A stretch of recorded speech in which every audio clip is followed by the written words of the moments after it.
चलिए शुरू करते हैं अब आगे की बात। तो आगे की बात में हम देखते हैं कि हमारा टॉपिक है संसद। ठीक है, तो संसद की बात करते हैं। तो संसद में तीन चीजें आप याद रखिए, कभी भी क्वेश्चन आए कि संसद किन किन अंगों से मिलकर बनी होती है। तो संसद तीन अंगों से मिलकर बनी होती है। पहले पे आता है राष्ट्रपति, दूसरे पे आता है राज्यसभा और तीसरे पे आता है लोकसभा। ठीक है, तो मोस्टली बच्चों के दिमाग में कंफ्यूजन हो जाता है कि राष्ट्रपति संसद का अंग है या नहीं है। तो राष्ट्रपति संसद का अंग है। ठीक है, तो राष्ट्रपति का टॉपिक हमने पढ़ ही लिया है। अब बात करते हैं हम पहले राज्यसभा की। देखिए, संसद में हम 4-5 लेक्चरों में इनको कंप्लीट करेंगे। तो पहले राज्यसभा का जो बेसिक स्ट्रक्चर है वो समझते हैं। सबसे पहले संसद का जिक्र कहां हुआ है, ये क्वेश्चन बनेगा। तो अनुच्छेद 79 यानी 79 में संसद का जिक्र हुआ है। ठीक है, फिर 79 के बाद 80 में राज्यसभा की संरचना की बात हुई है कि राज्यसभा कैसी होगी, भारत में जो राज्यसभा होगी वो कैसी होगी। राज्यसभा को उच्च सदन भी बोलते हैं। उच्च सदन, राज्यसभा को उच्च सदन भी बोलते हैं। क्वेश्चन यहां से भी आ सकता है। तो देखिए, राज्यसभा का सबसे पहले गठन याद रखिए, 3 अप्रैल 1952 को हुआ है। राज्यसभा का गठन 3 अप्रैल 1952 को होता है तथा इसकी प्रथम जो बैठक है 13 मई 1952 को होती है। गठन के बाद जो बैठक हुई 13 मई 1952 को हुई। यहां जब ये बैठक हुई तब इसको काउंसिल ऑफ स्टेट बोला जाता था। राज्यसभा को काउंसिल ऑफ स्टेट बोला जाता था। अब क्वेश्चन बनता है, राज्यसभा को राज्यसभा कब से बोला गया। तो 1954 में राज्यसभा को राज्यसभा बोला गया। 1954 में राज्यसभा को राज्यसभा बोला गया। ठीक है, अब आर्टिकल 80 जो इसकी संरचना की बात करता है वो देखिए। राज्यसभा में कुल सदस्यों की संख्या कितनी है, 250 सदस्यों में से 238 सदस्यों का अधिकतम है। ये 250 अधिकतम है। 250 जो है राज्यसभा में अधिकतम सदस्यों की संख्या कितनी होगी, 250, जिसमें से 238 सदस्य राज्य की विधायिका। राज्य की विधायिका का मतलब राज्यों में जो विधानसभा है वहां से चुने जाएंगे। ये सब प्रोसेस हम आगे पढ़ेंगे इसी टॉपिक में, लेकिन अभी हम सिर्फ बेसिक स्ट्रक्चर को समझ रहे हैं। ठीक है, 238 जो सदस्य हैं वो राज्यों की विधानसभा यानी विधायिका। विधायिका का मतलब क्या होता है, ये थोड़ा सा वर्ड आएगा। विधायिका का मतलब होता है कानून बनाने वाला। जैसे क्वेश्चन कभी आपसे कोई करता, संसद का कार्य क्या है, तो संसद का कार्य कानून बनाना। कानून बनाने वाली सबसे बड़ी संस्था है। ऐसी विधायिका जो है इसका कार्य कानून बनाना।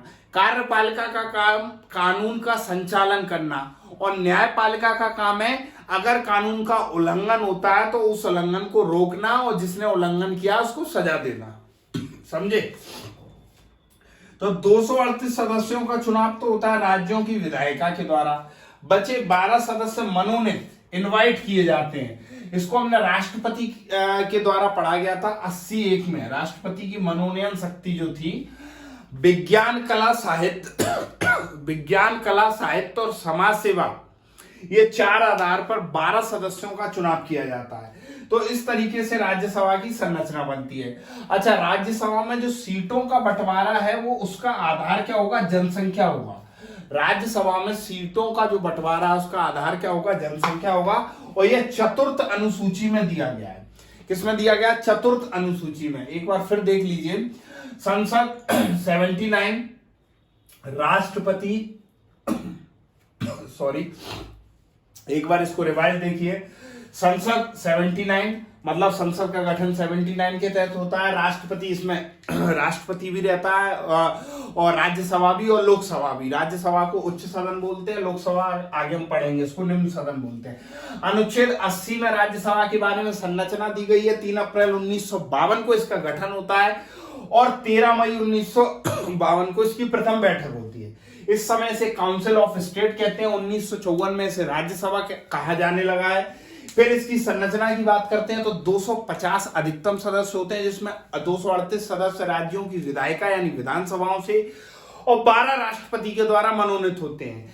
ठीक है, सीटों का बंटवारा जनसंख्या के आधार पर होता है, जो कि चतुर्थ अनुसूची में दिया है। तो आगे बात करते हैं राज्यसभा के बारे में कि राज्यसभा कैसा सदन है। सबसे पहले क्वेश्चन ये बनता है, तो राज्यसभा एक स्थायी सदन होता है। स्थायी का मतलब जिसे हटाया ना जा सके, स्थायी रहे वह। तो इसी का दूसरा क्वेश्चन बन जाता है, क्या राज्यसभा को भंग कर सकते हैं? तो साहब नहीं कर सकते, क्योंकि ये एक कैसा सदन है? स्थायी सदन।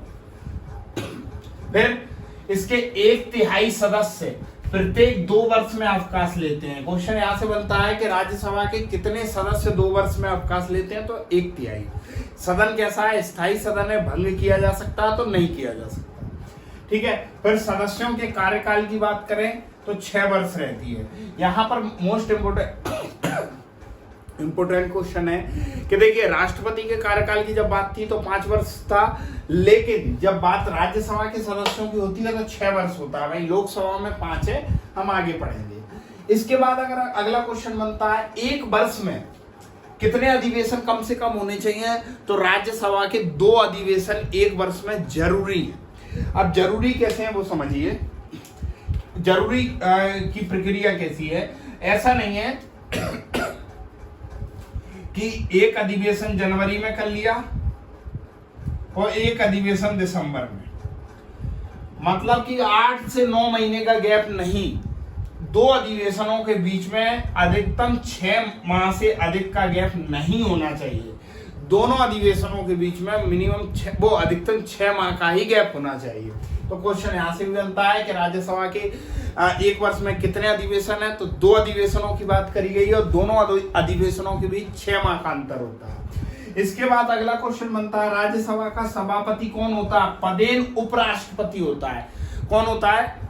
पदेन उपराष्ट्रपति होता है। फिर उपसभापति अपने बीच में से चुनते हैं। उपसभापति अपने बीच में से चुनते हैं। फिर उपसभापति को हटाया कैसे जाता है? तो उपसभापति को या तो त्याग पत्र देकर हटाया जाता है, या मतलब उपसभापति त्याग दे दे, या फिर सदस्य ना रहे तो अपने आप हट जाएगा, या फिर सदन संकल्प पारित कर हटा सकता है।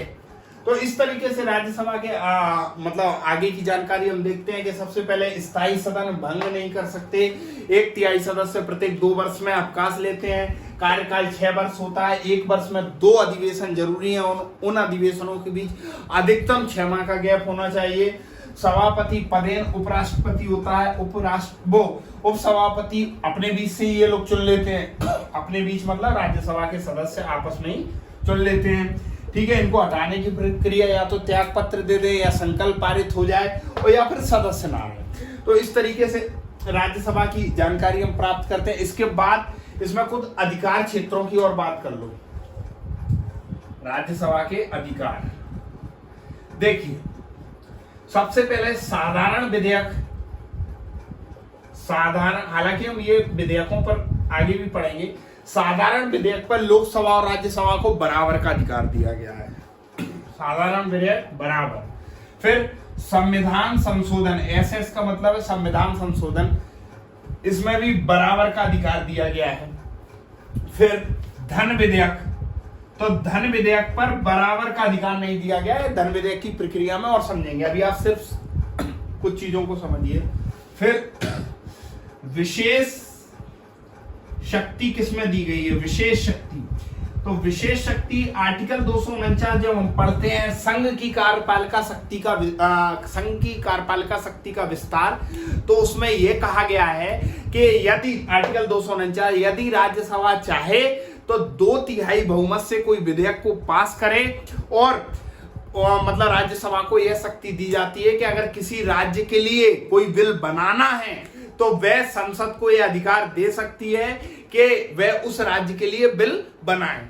कहने का मतलब, इसको थोड़ा सा और समझिए कि मान लीजिए किसी राज्य को किसी कानून की जरूरत है और राज्यसभा अपने 2/3 बहुमत से बिल पास कर दे, कहां? सदन में, और ये कहे कि लोकसभा मतलब संसद, लोकसभा नहीं मतलब संसद, राज्य मतलब संसद उस राज्य के लिए कानून बना सकती है। यह शक्ति इसकी विशेष शक्ति है राज्यसभा की, क्योंकि लोकसभा ऐसा नहीं कर सकती। भैया राज्यसभा जो है राज्यों की सभा है, राज्यों के सदस्यों द्वारा चुनी गई है, यानी राज्य का प्रतिनिधित्व करती है। राज्यसभा जो है राज्यों के सदस्यों के द्वारा चुनी गई है, यानी राज्य का प्रतिनिधित्व करती है। ठीक है, तो इस तरीके से जो राज्य संबंधी जो विषय अगर राज्यसभा चाहेगी तो उस पर कानून बनाने के लिए मतलब अपने 2/3 बहुमत से कोई बिल पास करके और संसद को यह अधिकार दे सकती है कि संसद उस पर कानून बनाए। इसी तरीके से अखिल भारतीय सेवाओं में भी राज्यसभा को विशेष अधिकार दिया गया है। तो इस तरीके से हम राज्यसभा का बेसिक स्ट्रक्चर्स को समझ लेते हैं। इसके बाद हम लोकसभा का बेसिक स्ट्रक्चर समझेंगे, फिर इनके सदस्यों का चुनाव और विशेषाधिकार, धन विधेयक, इससे संबंधित सभी प्रावधानों को पढ़ेंगे। तो अभी हमने इस तरीके से बेसिक स्ट्रक्चर समझ लिया। चैनल को लाइक, सब्सक्राइब और शेयर करिए। चलिए।